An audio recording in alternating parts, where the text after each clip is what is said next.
O tema que nós escolhemos, eu e a Maria Luísa, foi no fundo a prece.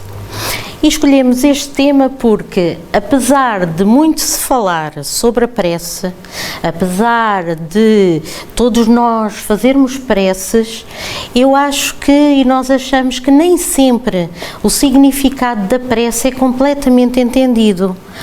Ou seja, muitas vezes a prece, também nós falamos em rezar, orar, e no fundo é assim, rezar, orar, a prece é ainda mais do que rezar e orar.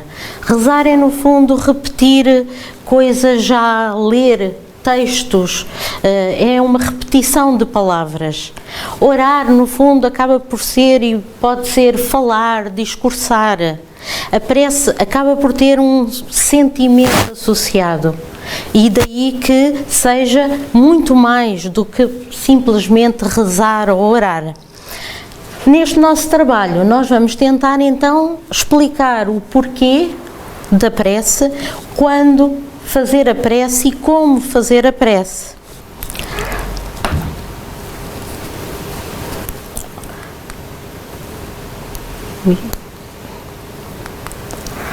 Ora, baseando-nos na doutrina espírita, a doutrina espírita dá-nos tudo, no fundo, o que nós precisamos para o entendimento das coisas.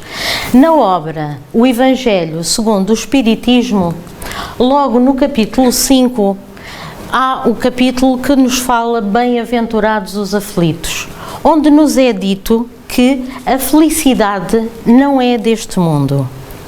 Ou seja, o que é que nós encaramos como verdadeira felicidade?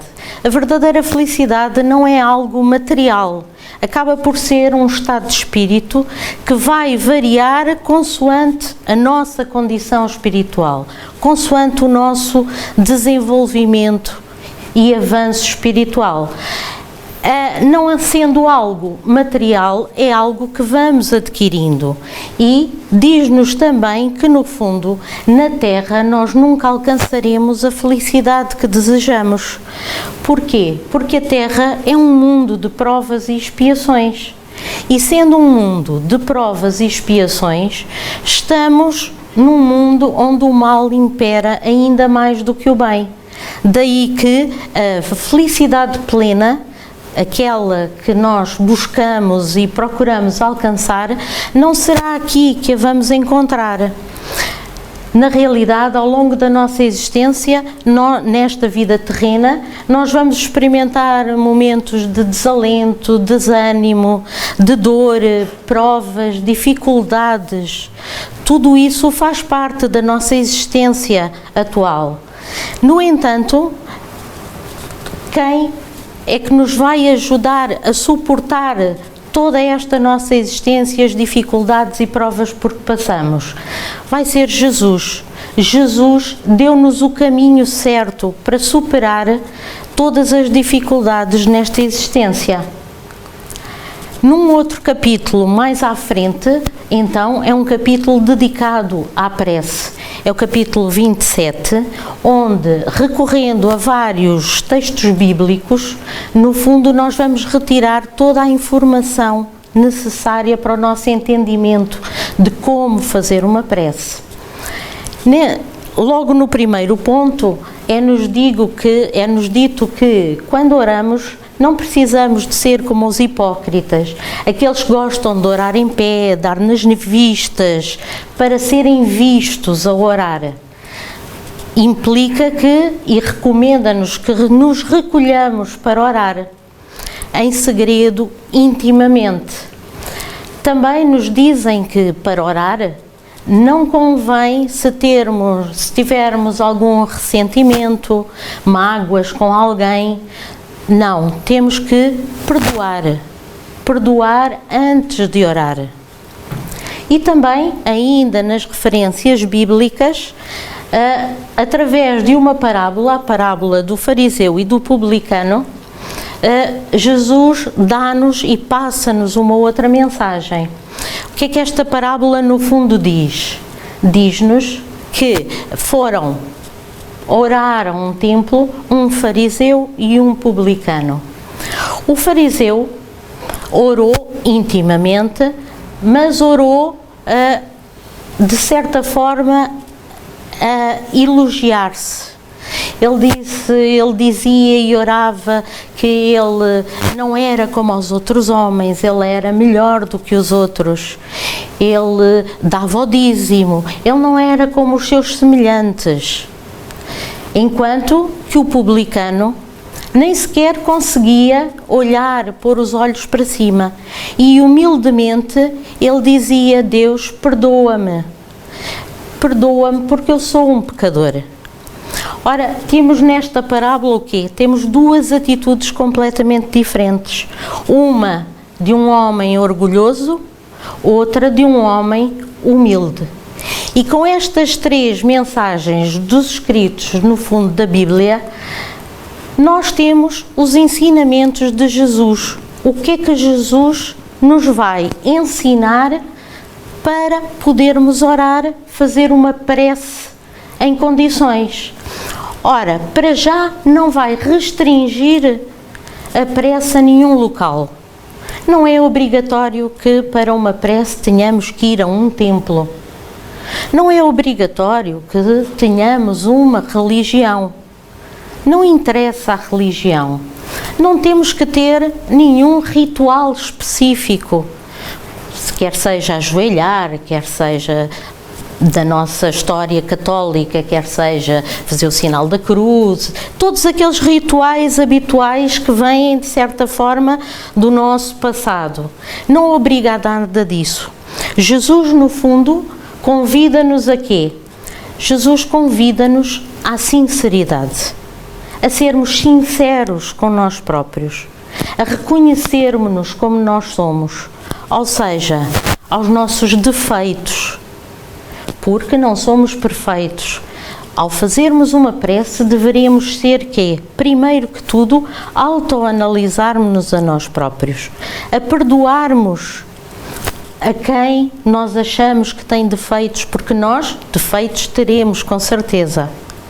Por isso, Jesus, há 2000 anos, já nos ensinou o que deveríamos fazer para uma prece verdadeira.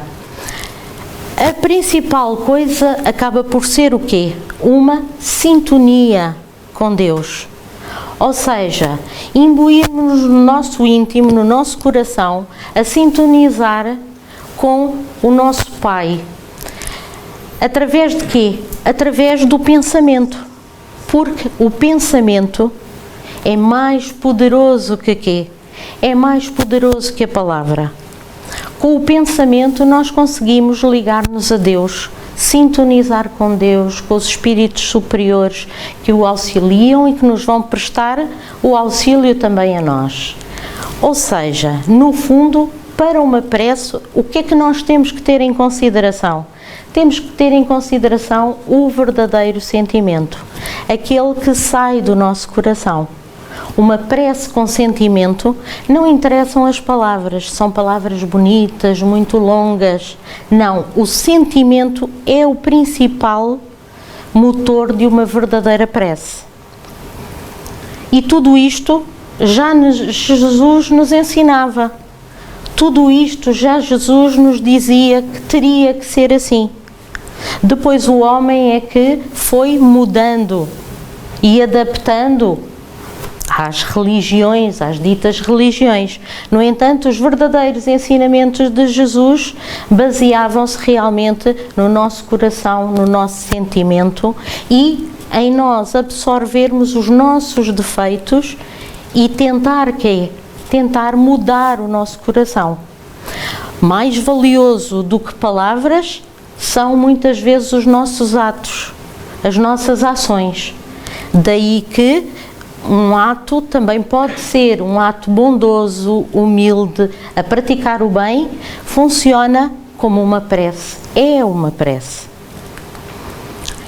Também, seguindo a doutrina espírita, também no Livro dos Espíritos, nós encontramos as respostas que os espíritos deram a Kardec.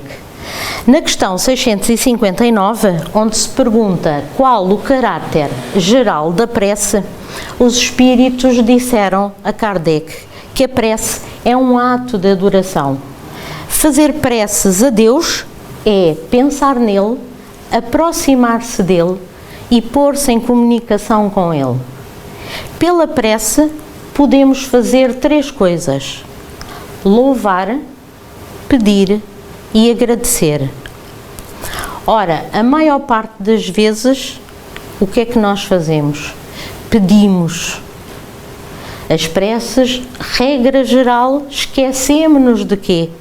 Esquecemos-nos das outras 2, louvar e agradecer. Na nossa existência, a nossa maior tendência, sendo um mundo de provas com dificuldades, acaba por ser o quê? Pedir socorro para nós. No entanto, é assim, não é isso que os espíritos nos dizem que é uma prece.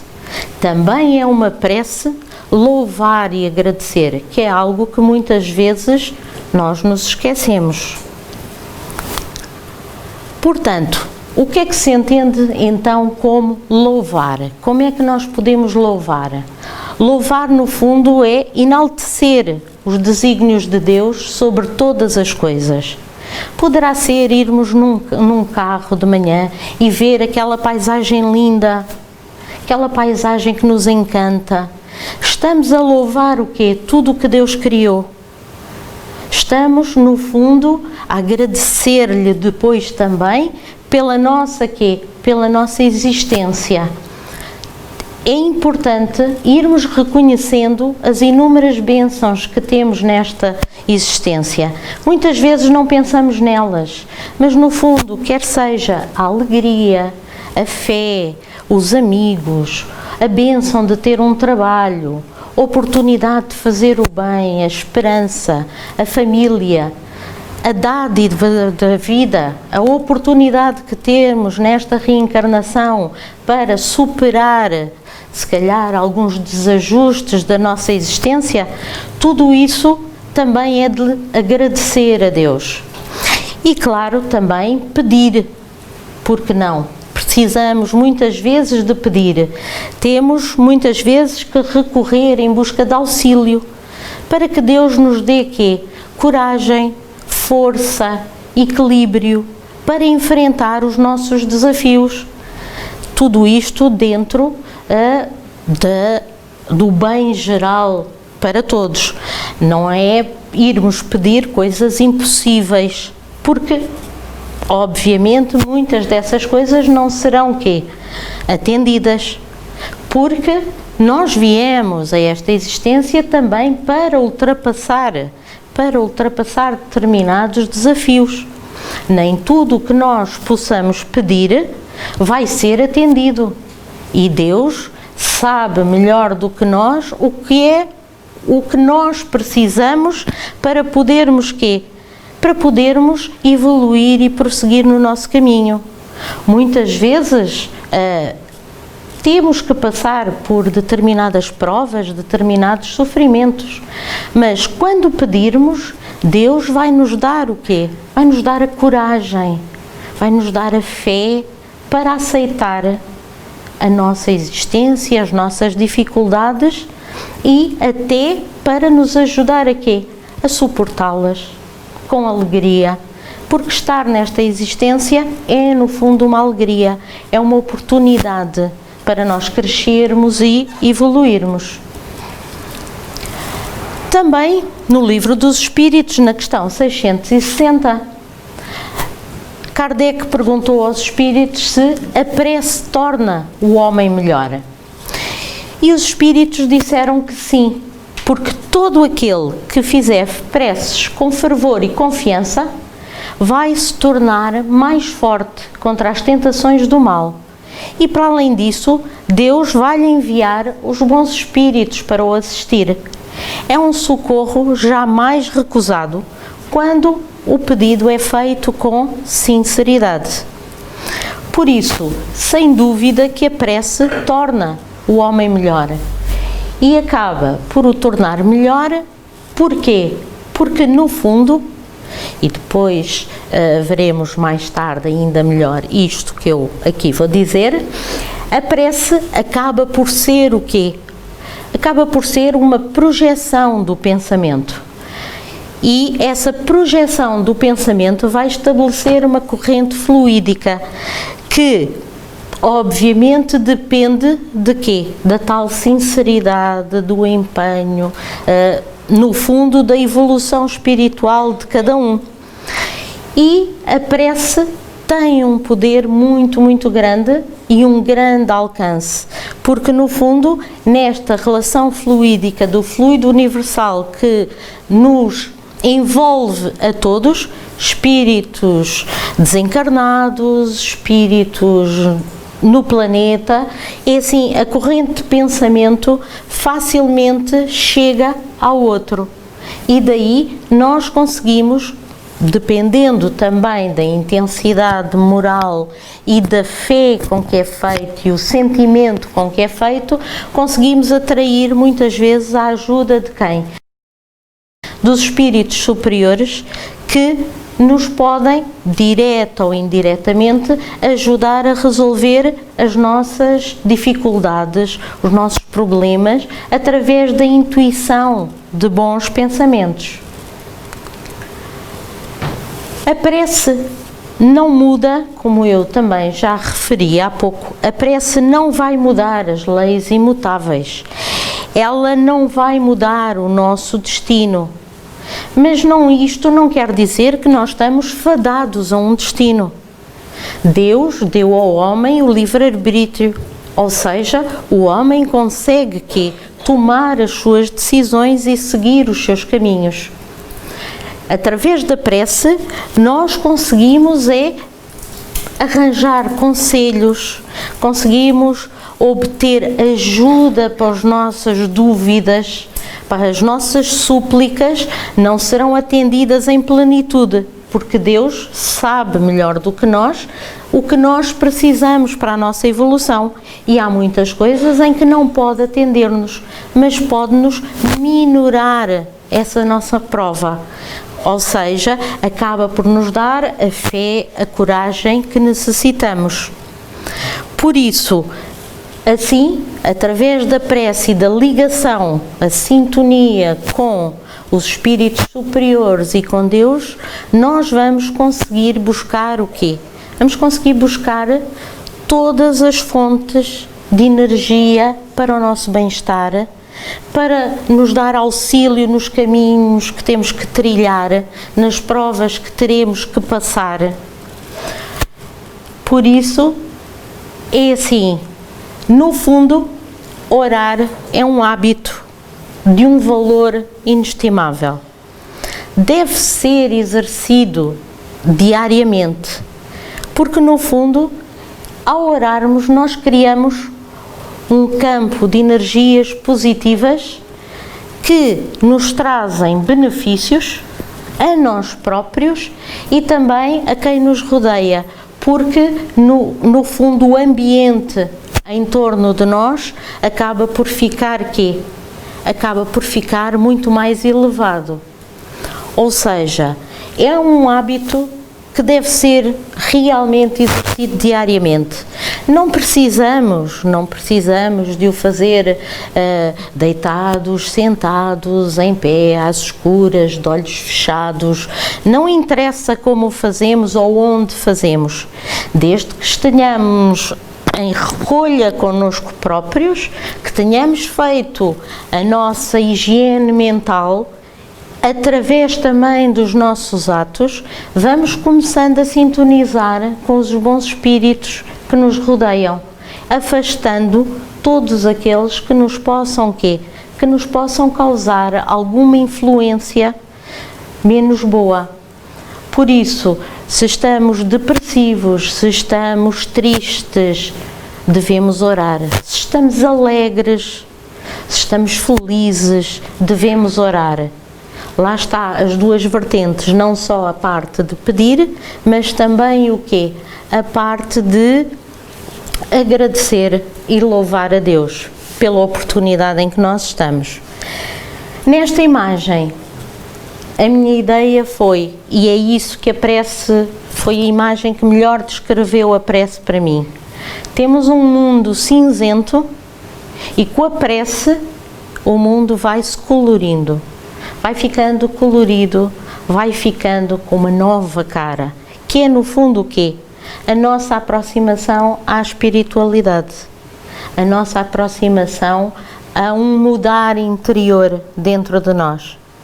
E a prece muitas vezes esquecemos de fazer e devemos fazê-la sempre que nos aprouver, em qualquer local, numa viagem de carro, à noite, no silêncio, fazer o balanço do dia, de manhã, quando acordarmos.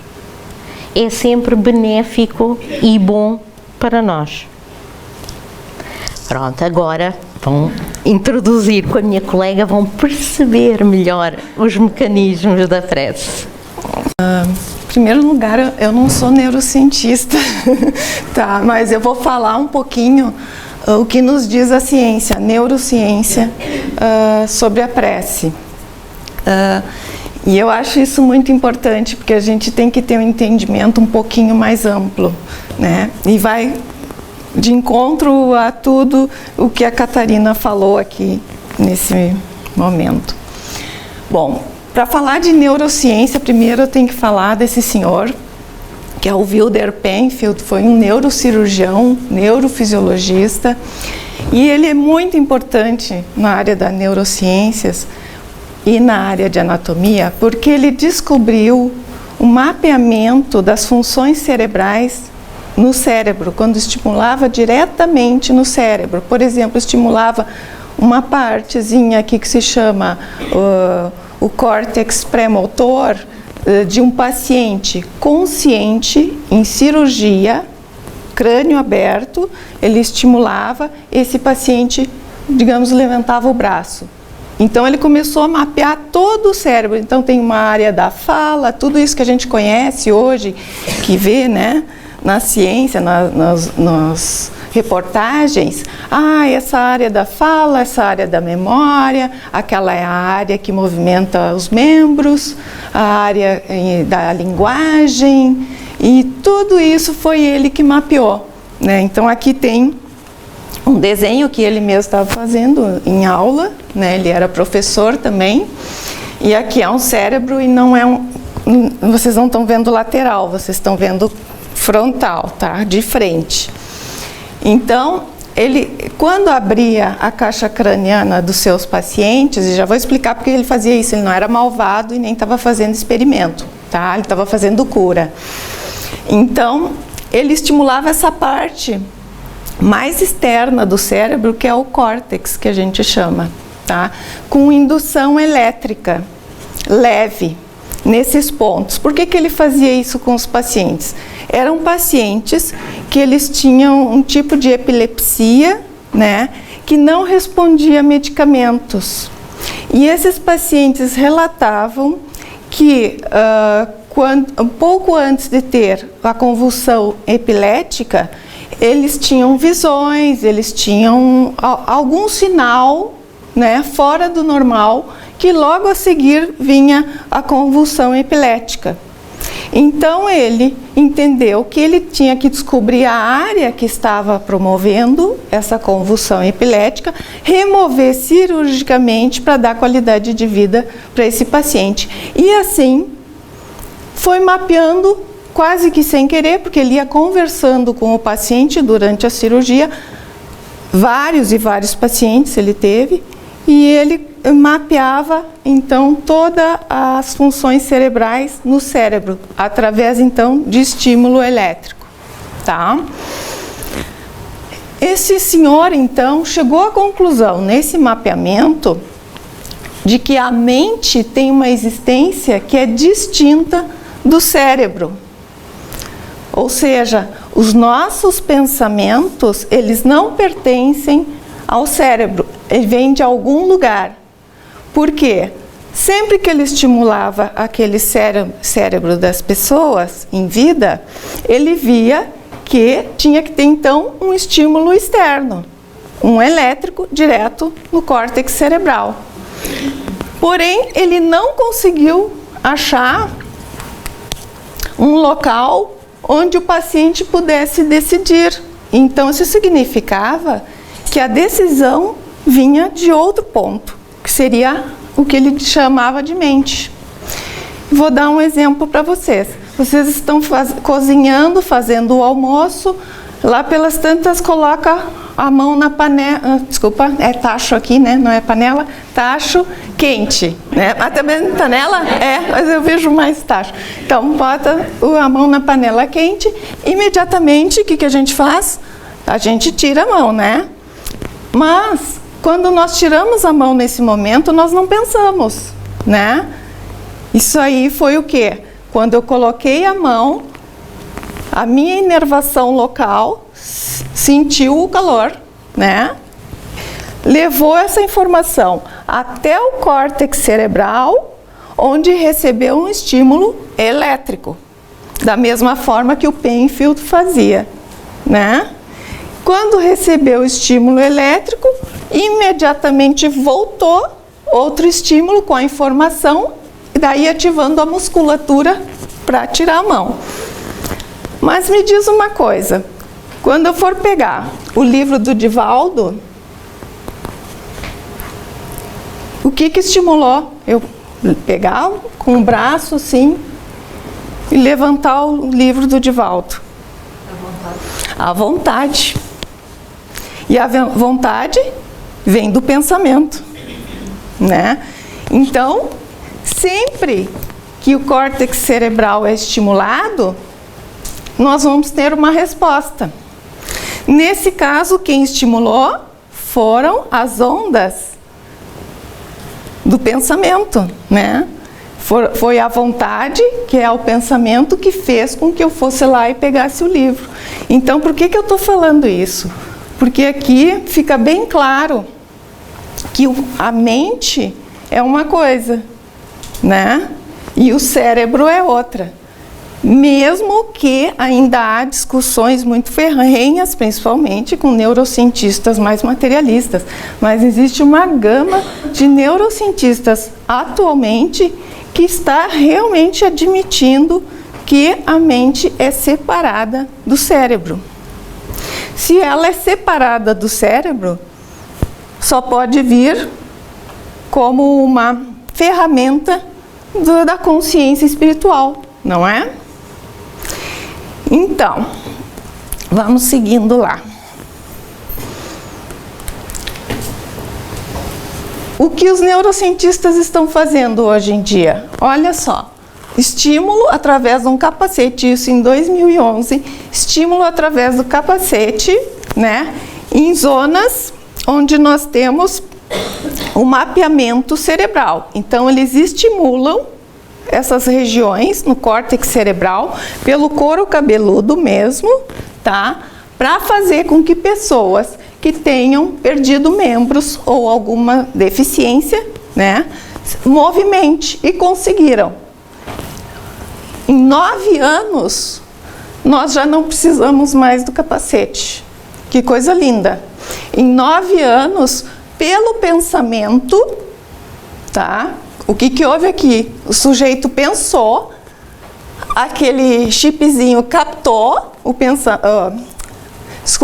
captou o estímulo cerebral, tá? Ele pensou, captou o estímulo cerebral e levou aos membros. Aqui já não precisa mais nada ali na cabeça, tá? Então, eles inventaram um aparelhinho que ele pega as terminações nervosas, né? A pessoa pensa, eu quero movimentar a minha mão. Ele não tem mais a mão, aquilo ali é o que a gente chamava de biônico, né? Então, não tem mais a mão, ele tem aquela prótese móvel que está ligada a esse aparelho, que está ligado nas terminações nervosas desse sujeito. Só que quem comanda é o pensamento, que vem de fora, né? Que vem da consciência espiritual. Para vocês verem como é importante o pensamento. Nós já estamos nesse estágio de pensar e movimentar um membro artificial, né? Então, muitas vezes a gente não dá bola para o que a gente está pensando. Olha como é importante, né? Porque a gente não... Se está pensando de uma maneira negativa, o rastro que nós estamos deixando ao longo de uma caminhada, né? Que é tudo isso que a Catarina estava falando. E daí nós vemos a Joana de Ângeles, através do médium Divaldo Pereira Franco, falar o que é a mente no livro Dias Gloriosos. Então ela diz assim: exteriorização do espírito, ou seja, tudo que a gente pensa, né? Ela está exteriorizada, não existe segredo, tá? Porém, quem se comunica com a mente é a consciência espiritual, tá? É interpretado pelo cérebro. Então, nós temos uma interpretação do cérebro através do estímulo, que a transforma em ideia, tornando-a veículo de comunicação e de expressão variada. Então, a Joana de Ângeles, através do médium Divaldo, que não é neurocientista, ele tá explicando exatamente isso que eu expliquei para vocês agora. E diz ainda que é uma força irradiante, ela vai para fora e vai também para dentro, onde estimula o cérebro. Então tem duas vias. Quando nós estamos pensando, vai para fora e vai para dentro. E o seu teor vibratório resulta dos sentimentos daquele que as emite. Concordando novamente com a Catarina. Então, se nós temos maus pensamentos, uma vibração ruim, queremos mal aos outros, nos transtornamos pelo mínimo, que tipo de vibração nós vamos ter?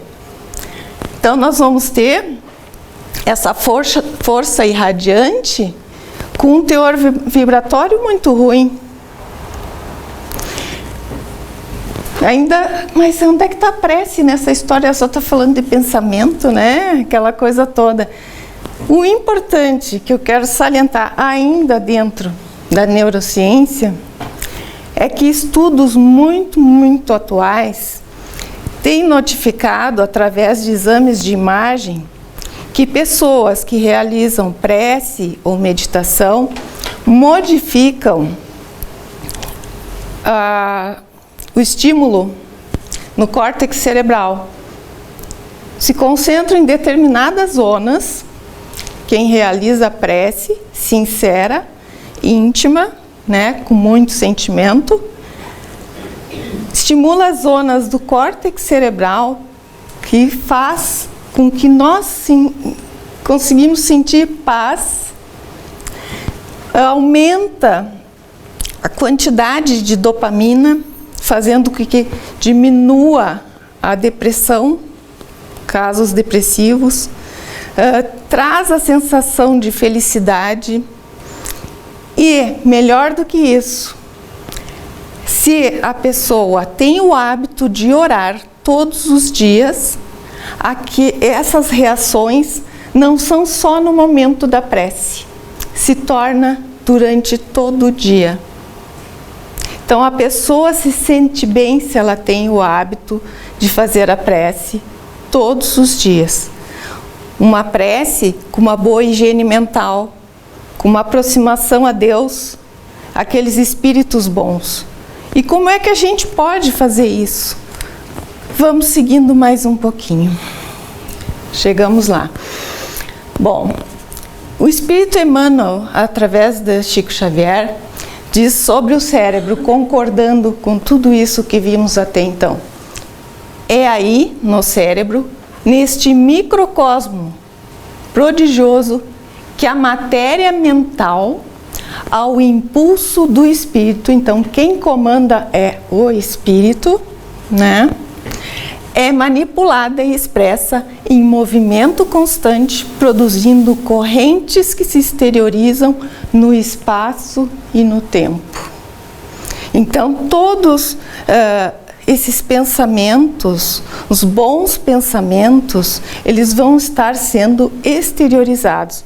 E o mais bacana disso é que na prece nós estamos fazendo a troca também desta energia. Nós estamos doando para nós mesmos, para fora, e aqueles espíritos que estão na nossa volta, naquele momento, escutando as nossas preces e fazendo as preces conosco, também estão fazendo essa troca. Por quê? Porque essa energia não vem do cérebro, essa energia vem da consciência espiritual. Então existe essa legítima troca no momento da prece. Então vamos lá. Daí a gente se pergunta, né, o novato em prece, vamos dizer, para quem que eu vou? Quem vai me ouvir? Deus ou os espíritos intermediários? Por que eu digo novato em prece? Porque tanto faz quem é que a gente vai dirigir a prece, na verdade. Então, o que nós temos que pensar é no bem. Mas, se a gente pensa em dirigir a Deus, nós temos que saber muito bem que Deus é esse que a gente está dirigindo, tá? Porque senão a prece pode ir de mal a pior. Então, vamos lá. Nos Estados Unidos, alguns sociólogos fizeram um estudo sobre os 4 deuses da América, os deuses que os americanos acreditam. Então eles viram que 31% acreditava num Deus punitivo, autoritário, um Deus furioso com os pecados da humanidade. 31% é alarmante, eu não sei como é que é aqui nem no Brasil, porque esse estudo se deu somente lá na América. Então imagina, eu escolho dirigir a minha prece a Deus e o meu Deus é esse aqui. Essa prece vai funcionar? Não funciona, não vai trazer esse bem que eu falei para vocês no organismo. Não tem como. Eu estou fazendo a prece com medo. Eu estou fazendo a prece quase que por obrigação, porque ele pode me punir. Não é verdade? Daí nós temos um Deus distante, que ele não está nem ligando para nós. Tanto faz, ele está lá no trono dele, né? 24%. Então, que prece é essa? A mesma coisa vai acontecer aqui com o autoritário. Daí nós temos o crítico, depois eu vou no nosso Deus ali. O crítico, que é aquele que está sempre apontando os teus erros, sempre apontando os teus defeitos e não castiga nem consola. Para que eu vou fazer a prece dirigida para esse Deus? E somente 23%, e eu botei justo esse trabalho para nós fazer uma reflexão, porque às vezes a gente não se dá conta qual é o Deus que nós estamos fazendo a prece, né? Então, existe o Deus que é o benevolente, que eles acreditam, que é exigente, mas misericordioso, estabelece regras claras e compreensível perante as nossas faltas. É esse Deus que eu quero, é esse Deus amigo, é esse Deus que está do nosso lado, né? Então, no momento que nós vamos orar, se nós não temos esse Deus que está a nosso alcance, que está ali para nos ajudar, a prece talvez não esteja trazendo nenhum benefício, ou pior, pode até um malefício, né? De acordo com o que a gente viu do estímulo cerebral, né?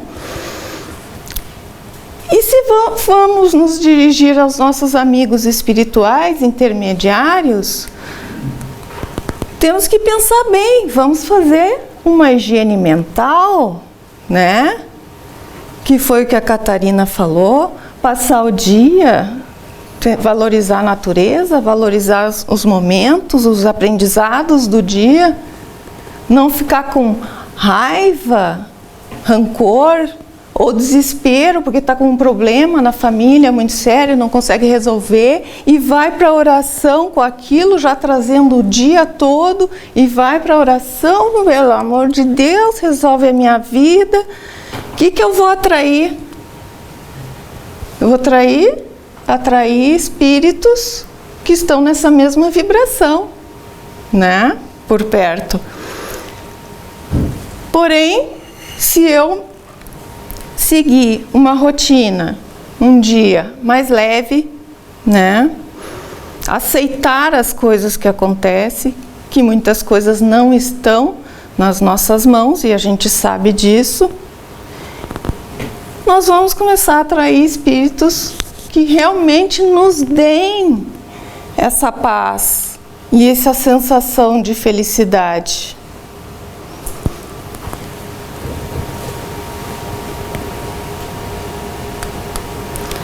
Então, o Espírito André Luiz, né, ele diz assim, que a mente centralizada na oração pode ser comparada a uma flor estelar aberta ante o infinito, absorvendo-lhe orvalho, nutriente de vida e luz. Então, se pudéssemos realmente tirar uma fotografia de uma pessoa fazendo prece, uma prece sincera, né? Nós teríamos vendo luzes saindo, uma imagem maravilhosa, aquilo irradia essa energia, né? Acredito que é isso que André Luiz está falando. E como eu falei, não só a própria pessoa que está orando, mas aquela energia toda que está vindo daqueles espíritos que estão conosco, nos escutando e nos dando a mão. E finalizo então por agora a palestra